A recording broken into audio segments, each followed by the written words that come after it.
크리스찬의 쉿 콰이어트 타임.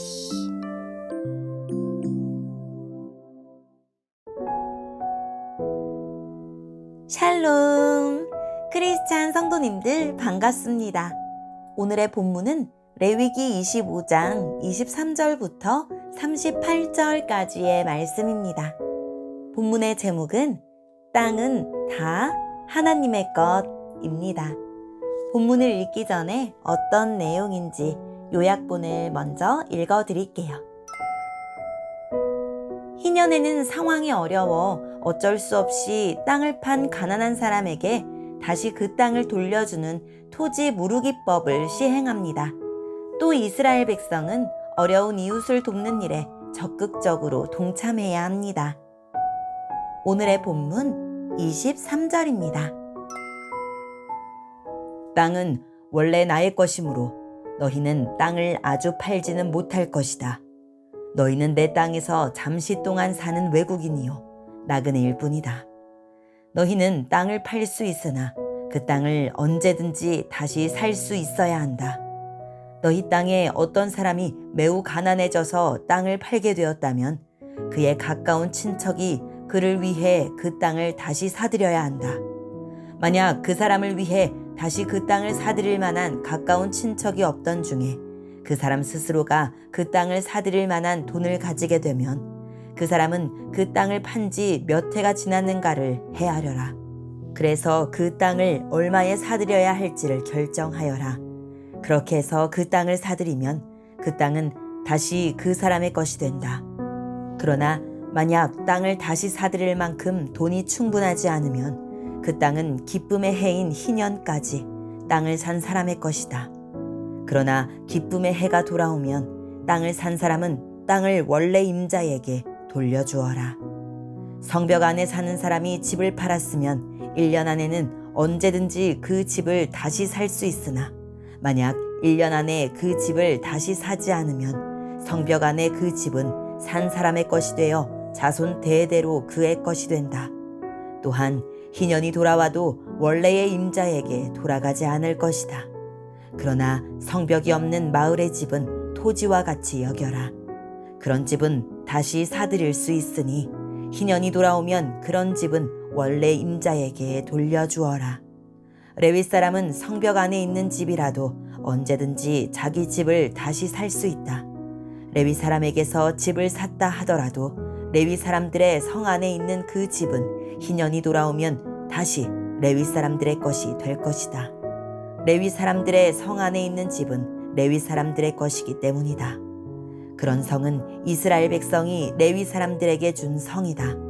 레위 사람들의 성 둘레에 있는 밭과 들판도 팔 수 없으니 그 들판은 영원히 레위 사람의 것이다.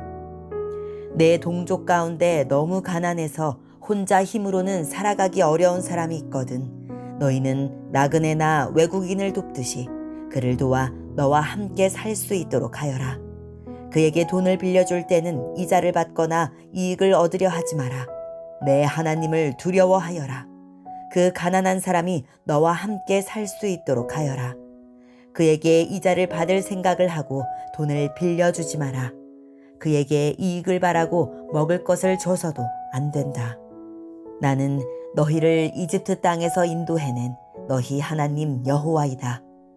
내가 너희를 인도해낸 것은 너희에게 가나안 땅을 주고 너희 하나님이 되기 위함이다. 아멘. 오늘의 본문을 통해 이해할 수 있는 부분은 무엇일까요? 하나님은 땅의 소유권이 하나님께 있음을 천명하시고 이스라엘 백성은 그 땅을 분배받아 사는 임시 거주자라고 말씀하십니다. 그러므로 이스라엘 백성은 땅을 아주 팔지 못하고 땅을 팔더라도 언제든지 무르고 다시 살 수 있습니다. 혹시 땅을 다시 살 능력이 없거나 땅을 대신 물을 친척이 없더라도 희년이 될 때까지 기다렸다가 돌려받을 수 있습니다. 성곽 안에 있는 집은 유산으로 받은 기업이 아니기에 소유권을 아주 사고 팔 수 있지만 성곽이 없는 마을에 지은 집은 기업의 일부이기 때문에 언제든 물을 수 있고 희년에는 돌려받을 수 있습니다. 레위 사람의 집과 토지는 성읍 안에 있지만 기업으로 받은 것이기에 언제든 물을 수 있고 희년에는 돌려받을 수 있습니다. 주님은 자기 곁에 있는 가난한 이웃을 돌보라고 하시고 그들에게 돈이나 먹거리를 꾸어줄 때 이자를 받지 말라고 하십니다.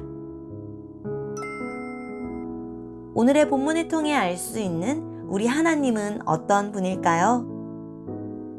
가나안 땅과 그 땅의 모든 것의 영원한 주인은 하나님이시며 이스라엘 백성은 무상으로 잠시 거주하는 세입자요, 나그네요, 순례자입니다.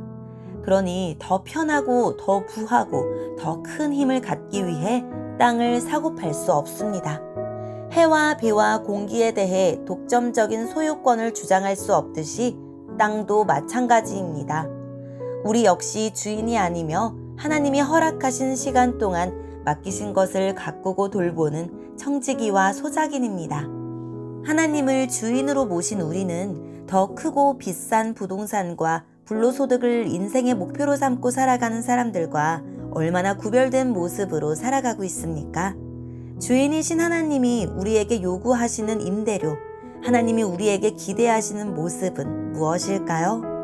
안타깝게도 우리 사회에서 약자에 대한 혐오와 조롱의 목소리가 점차 높아지고 있는데 우리는 가난한 자를 학대하거나 조롱하는 자는 그를 지으신 하나님을 멸시하는 것이라는 말씀과 지극히 작은 자에게 한 것이 곧 내게 한 것이라는 말씀을 기억해야 합니다.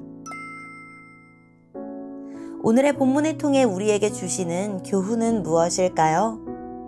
부득이하게 토지를 팔았을 경우 가까운 친족이 기업물을자가 되어 토지를 대신 사서 돌려주어야 했으며 희년이 되기 전까지 빚을 청산할 수 있으면 자신이 직접 기업을 물러야 했습니다.